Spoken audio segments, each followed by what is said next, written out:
তুমি সব লক্ষ্য করো তো? হ্যাঁ, আমি তো বাড়ির কোনো কাজই করি না, তবে সারাদিন বসে না থেকে ময়নার পিছনে একেবারে জোকের মতো লেগে থাকি। ও একটা কাজ শেষ করতে না করতেই আরেকটা কাজ ওর হাতে ধরিয়ে দিয়ে পরে কি কাজ করতে বলবো সেটা ভেবে রাখি।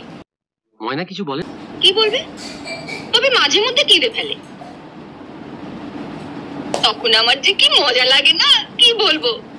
তুমি ময়নাকে খাটাতে চাইছো আর চয়ন ময়নাকে হেল্প করতে? হ্যাঁ, দেখো না, আজ ময়না কল টিপতে গিয়ে প্রায় পড়েই যাচ্ছিল, চয়ন অমনি ছুটে এসে ওকে ধরে ফেললো।